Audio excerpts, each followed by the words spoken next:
and also at major universities was actually recalled and destroyed. The Nixon report that came out through his administration was called the Schaefer Report. It was by a Republican governor, and when he studied it and gave an answer, you can pick this report up, pick up any page, open it, and if you actually have experience with cannabis, you'll realize they're telling the truth. And then when it came back saying that marijuana was essentially harmless, he totally ignored it, so we're going to launch a war on drugs anyways. He didn't even print as many copies that Congress and the House would have been able to see. 1970, beginning of the war on drugs. 76 New Jersey troopers became detectives. I was one of them. They designated 1/3 of us as undercover. I happened to fall in that 1/3. That's where I spent the next 14 years of my life. What we were targeted on was the pot smokers. There was a very good reason we were targeted on pot smokers. Most of them were protesting against the Vietnam War. Now, if you could arrest that whole group of people because they were smoking pot, you didn't have to have a Vietnam War protest, which Mr. Nixon thought was a pretty good idea. So when President Nixon declared the Civil War that we're living in right now, the drug war, in 1972, it was really a war on marijuana. It really didn't kick in until the 80s when Reagan, took over his presidency of the U.S. Ronald Reagan, he said, these young people, they get together, they read books, they smoke marijuana, and they talk. Like these three elements were a recipe for disaster. How do I feel about legalizing marijuana? Am I for it or against it? I am totally against legalizing marijuana. And make no mistake, in the U.S. government, the focus of their war on drugs is cannabis. The focus of their rhetoric is cannabis. It's certainly used as a poster child for all drugs. When you see an ad for drugs, it's always the marijuana leaf that goes up. It's almost like a religious jihad, more powerful than going for the gusto. It causes people to think. When people think, they question. They question things like, say, the war in Vietnam, or race separation of blacks and whites like they did in the 30s in the jazz clubs, or women's rights, or the Gulf War, or oil wars. It's real simple. You put your loafers on, you put your black socks on, you get in your car, you have your briefcase, you say hi to your neighbors, he mows his lawn just like you do, and things keep moving along in the same direction they always have been. That's why marijuana laws exist. There are, in my opinion, people in government at all levels of government who know that it's not a winnable war, and yet they continue to pursue it. Acceptance of drug use is simply not an option for this administration. Often we go to debates and it's a police officer debating us. Okay, the police are supposed to enforce the laws. They should not be arguing for or against laws. That's not their job. Well, what is their job? Is it to enforce laws that exist on the books, or to determine the policy of the laws that are made? The way to justify the policy is to create a lot of fear and then spend a lot of money combating that. Quite frankly, if you took the using population of all the other illegal drugs combined and you eliminated cannabis from that equation, there wouldn't be a big enough drug problem in either this country or the United States to justify the massive expenditures that go towards fighting the war. The amazing thing is the small amount of enforcement that is necessary.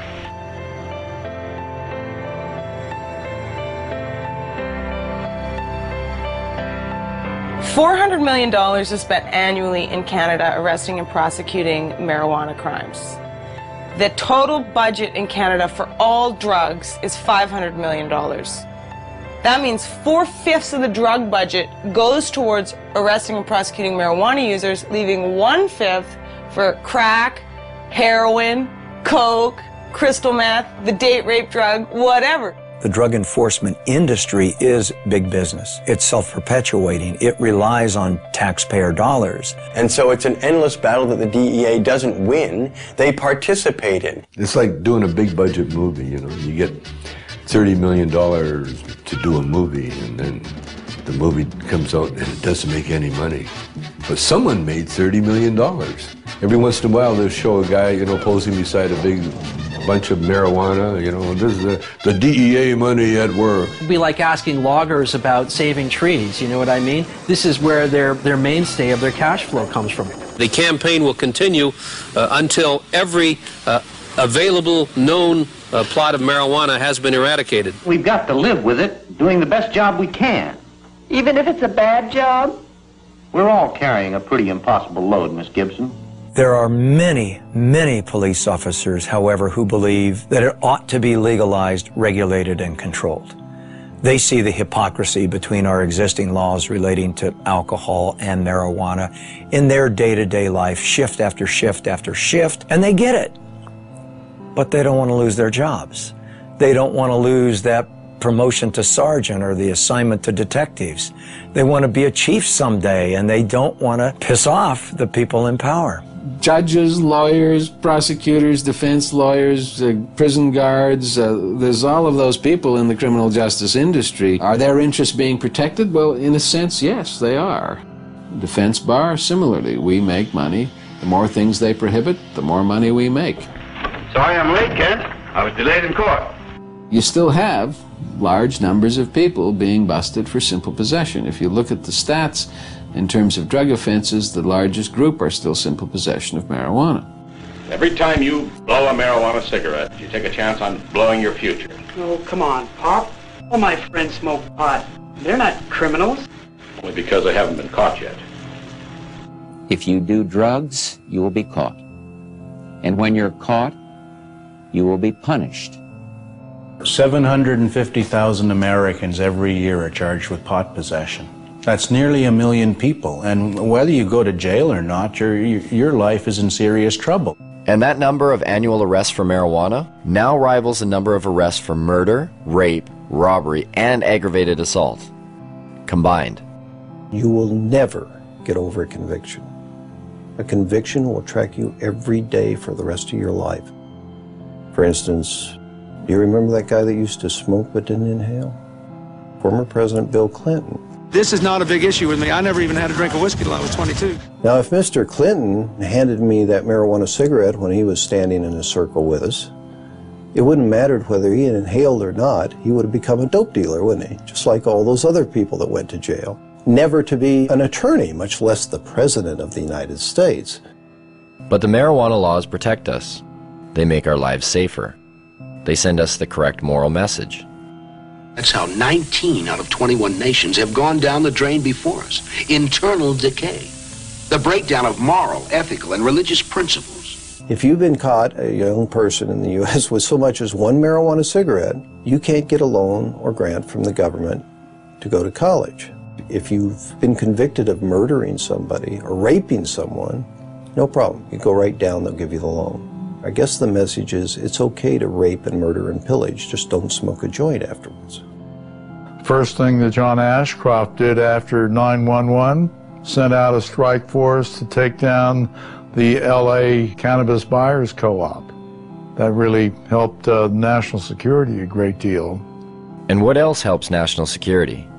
Taking down top criminal targets. In 2003, the U.S. government put aside money to do just that. $25 million for the head of Osama bin Laden, $15 million each for the whereabouts of Uday and Qusay Hussein, Saddam's sons, and a $12 million budget to go after one of the most dangerous men of all, this man. Can you tell us what exactly you were charged with? I was charged with conspiring to sell paraphernalia. Operation Pipe Dreams was a brainstorm of Attorney General John Ashcroft.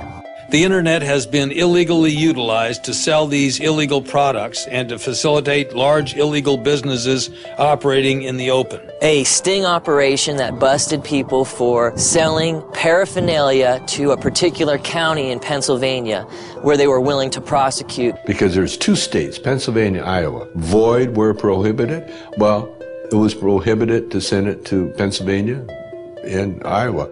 A man like yourself that is, an established actor, comedian, you're not a criminal. Like, why do you think they targeted you? Well, because our movies were #1 rentals in America. What our movies did was really show the hypocrisy of the pot laws. In fact, when I went to jail, they had it in the transcript that our movies have influenced children for 30 years and will continue to do so forever. Therefore, I should go to jail. You got to remember, they were going into Iraq, and they needed some diversion as far as headlines go. And they equated the $1 billion paraphernalia business with aiding terrorists. This was a legitimate company paying taxes. I was just the face on the bone. They charged me. I had nothing to do with the company. I never shipped anything to anybody. It wasn't even his company. He just loaned his name to it. 51 people were arrested under Operation Pipe Dreams. Only one person, Tommy Chong, went to jail. But if I didn't plead, they threatened my son and my wife. Tommy stands up and volunteers to go to jail, says, yeah, okay, that's my paraphernalia. Leave my wife and kid alone. He's protecting his family. What kind of force was used on the day you were arrested? There's over 20 SWAT team people, visors, automatic weapons, helicopters overhead.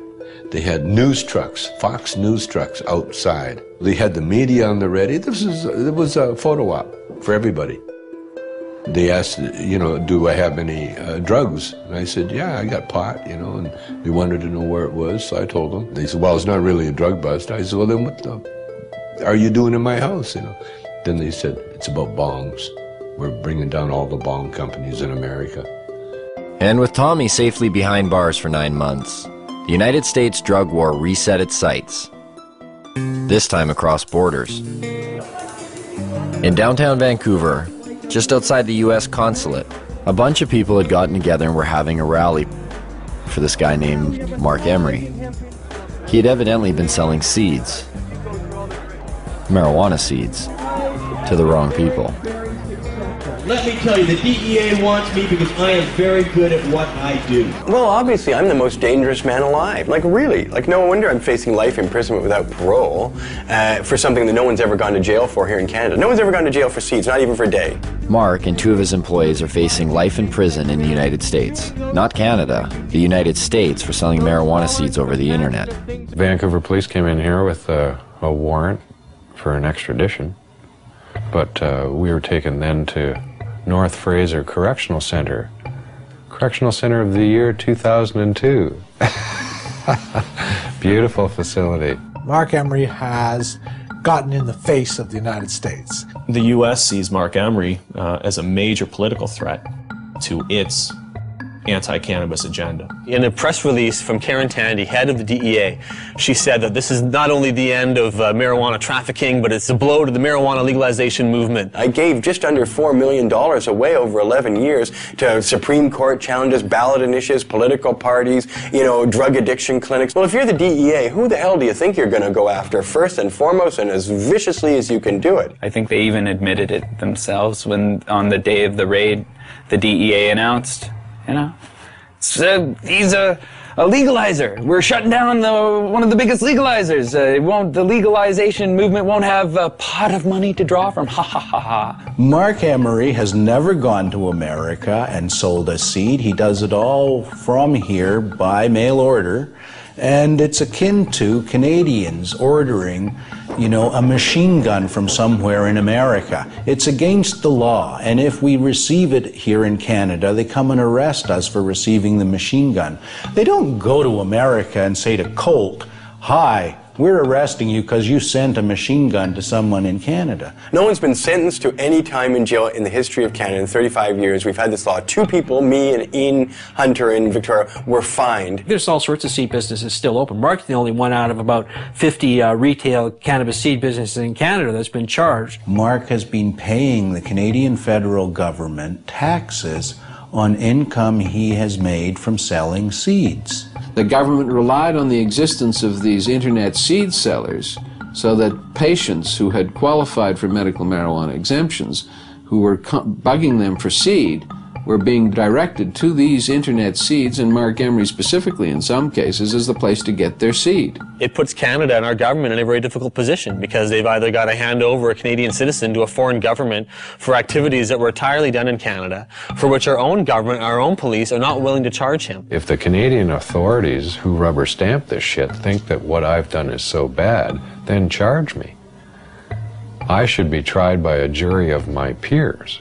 I'm not about to be tried by my peers at all. I'm about to be tried by foreigners. At 4:20, a time synonymous